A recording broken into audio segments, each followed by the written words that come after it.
नमस्कार दोस्तों, उम्मीद करता हूँ आप सब हेल्दी और अच्छे होंगे। जैसा कि आप सबको पता है, मैं पिछले कुछ दिनों से अपने चैनल पे लगातार वीडियो अपलोड कर रहा हूँ हेल्थ रिलेटेड। तो इसी सीरीज़ में मैं आज आपसे बात करूँगा बैक पेन के बारे में।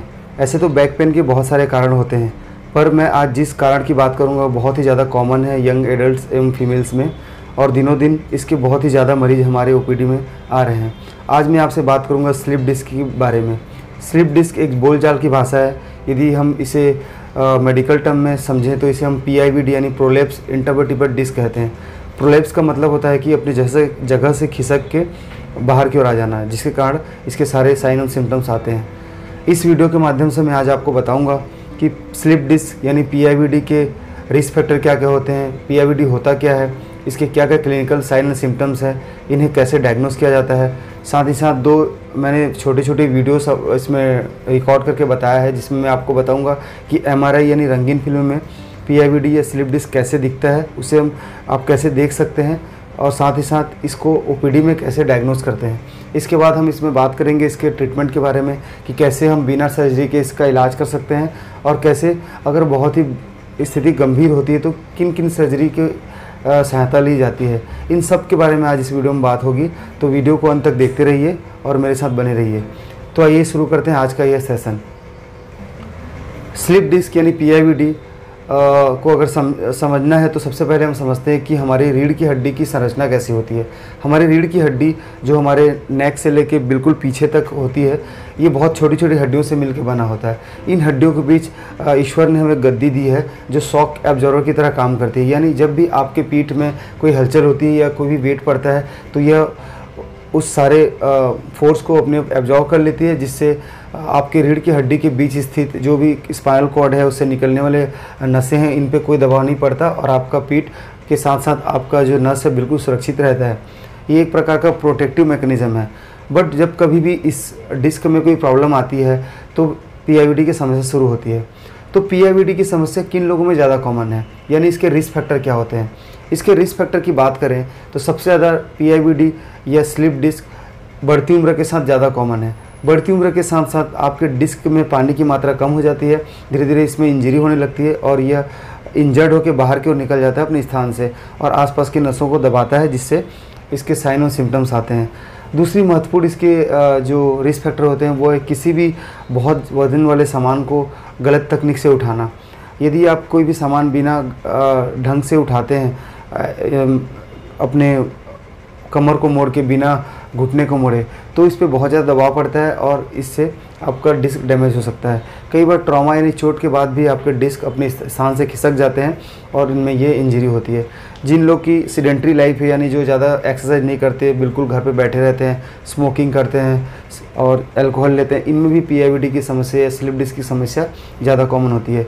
एक बार इसके रिस्क फैक्टर को जानने के बाद आइए हम जानते हैं इसके क्लिनिकल फीचर्स क्या होते हैं। जब भी आपके बॉडी में स्लिप डिस्क होता है तो यह डिस्क आपके नसों को दबाता है। इसी दबाने के कारण इसके साइन और सिम्टम्स उत्पन्न होते हैं। तो इसके प्रमुख साइन जो होता है वो होता है पेन। वैसे तो स्लिप डिस्क का पेन आपके नेक से लेके पीछे कहीं तक भी हो सकता है, बट ज़्यादातर यह कॉमन आपके पीठ वाले हिस्से में होता है। नेक में भी स्लिप डिस्क कॉमन है, बट इसके अलग साइन सिम्टम होते हैं और पीठ के अलग साइन और सिम्टम होते हैं। पेन के साथ साथ यदि आपके पीठ में ये प्रॉब्लम है तो आपके दोनों पैरों में बिल्कुल तेज़ करंट सा बिल्कुल जलन होगा और पेन आपके दोनों पैरों की ओर आएगा। साथ ही साथ यदि इस समस्या काफ़ी गंभीर होती है, यानी स्लिप डिस्क की जो मात्रा है वो ज़्यादा बढ़ती जाती है, तो पैरों में सुन्नपन, छूने का पता न लगना, आपके टॉयलेट एवं पेशाब का बिल्कुल भी पता न लगना, ये सारे, और न्यूरोलॉजिकल डैमेज यानी आपके पैरों की जान बिल्कुल जा सकती है, ये सारे सिम्टम्स इसके बहुत ही एडवांस होते हैं। नेक की बात करूं, यदि नेक में PIVD यानी स्लिप डिस्क होता है तो आपके दोनों हाथों में सुन्नपन, दोनों हाथों की जान का जाना या उसमें कोई भी ताकत न रहना और छूने का पता नहीं लगना, ये सारे चीज़ इसके सिम्टम्स होते हैं। इसके साइन और सिम्टम्स को जानने के बाद आइए हम जानते हैं इसे पहचानते कैसे हैं। इसे पहचानने के लिए आपके ऑर्थोपेडिक सर्जन आपको आपकी हिस्ट्री पूछ सकते हैं। हिस्ट्री एवं क्लिनिकल एग्जामिनेशन से इसकी डायग्नोसिस नॉर्मल बन जाती है, बट कई बार आपके डॉक्टर आपको कुछ विशेष प्रकार के टेस्ट के लिए बोलते हैं, जैसा कि इस वीडियो के माध्यम से आप देख सकते हैं। ये एक PIVD यानी स्लिप डिस्क से ग्रसित महिला है जिसके बैक में पेन है और दोनों पैरों में जलन होती है और पैरों में दर्द जाता है। इसे हम ओपीडी में देख रहे हैं। इसे हम दोनों टो यानी आपके जो आगे की बड़ी उंगली होती है उस पे चलने के लिए बोला जाता है। यदि टो पे चलने के लिए सक्षम है, इसका मतलब ये है कि उसकी डिस्क उतनी ज़्यादा प्रॉब्लम क्रिएट नहीं कर रही है और जो कंप्रेशन है, दबाव है, बहुत छोटा है।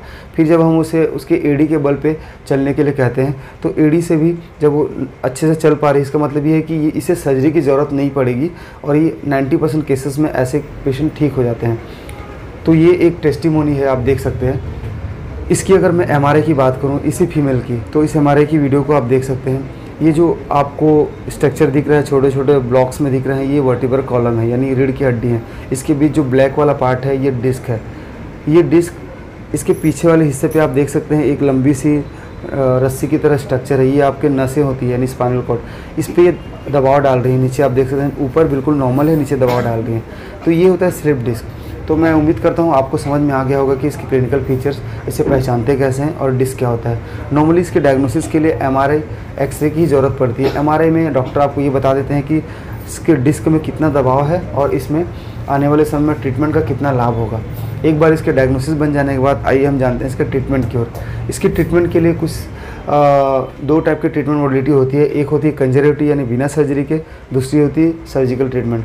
90% केसेस में पीआईवीडी यानी स्लिप डिस्क बिना सर्जरी के ठीक हो जाता है। ये बहुत ही इंपॉर्टेंट नॉलेज है जो मैं आपको बता रहा हूँ। इसके लिए आपके डॉक्टर आपको कुछ विशेष प्रकार की एक्सरसाइज की सलाह दे सकते हैं, जैसा कि मैंने इसमें बताया हुआ है। एक काऊ एंड कैट एक्सरसाइज होता है। आपको ये अवस्था दिन में 20 से 30 बार करनी है, जिससे आपको आराम मिलेगा। आप साइड प्लैंक्स कर सकते हैं जैसा इस फोटो में दिखाया गया है। साथ ही साथ आप कोबरा पोजीशन में भी, जो इस फोटो के माध्यम से दिखाया गया है, ऐसी ही आप एक्सरसाइज करेंगे तो आपका पीआईवीडी काफ़ी हद तक ठीक हो जाएगा। इसके बाद आपको कुछ समय के लिए आपके डॉक्टर पेन किलर्स दे सकते हैं और कुछ मसल रिलैक्सेंट दे सकते हैं। यदि इससे भी इसका आराम नहीं मिलता तो सर्जरी के लिए हम जाते हैं। सर्जरी में दो ऑप्शन होते हैं, एक होता है ओपन डिस्क निकालना, दूसरा होता है एंडोस्कोपिक यानी दूरबीन से डिस्क निकालना। पर मैंने जैसे आपको बताया कि इसके लिए सर्जरी की ज़रूरत बहुत ही कम पड़ती है और इसे आपको किसी एक्सपर्ट ऑर्थोपेडिक्स के पास ही जाके इसकी सर्जरी करानी चाहिए। साथ ही साथ आपको जब भी वेट उठाएंगे तो आप वेट उठाने की तकनीक पे ज़्यादा ध्यान देंगे और कोई अपनी लाइफ को हेल्दी रखेंगे, बैलेंस डाइट लेंगे, स्ट्रेचिंग एक्सरसाइज करना है और आपको जो एक्सरसाइज बताइए ये सब करना है। इन सब चीज़ों से आप पीआईवीडी को काफ़ी हद तक ठीक कर सकते हैं। यदि आपके पैरों की जान दिनों दिन घटती जा रही है, उसमें बिल्कुल ही छूने का पता नहीं लग रहा है और न्यूरोलॉजिकली आप बिल्कुल भी और भी डेटीरिएट होते जा रहे हैं, तभी आपको डॉक्टर की से किसी ऑपरेशन के लिए सलाह लेनी चाहिए। अदरवाइज़ ये 90% केसेस में बिना ऑपरेशन के ठीक हो जाता है। तो मैं उम्मीद करता हूँ मेरे द्वारा दी हुई जानकारी आपके लिए हेल्पफुल होगी। ये जानकारी अच्छी लगी तो लाइक करें, शेयर करें, चैनल को सब्सक्राइब करें।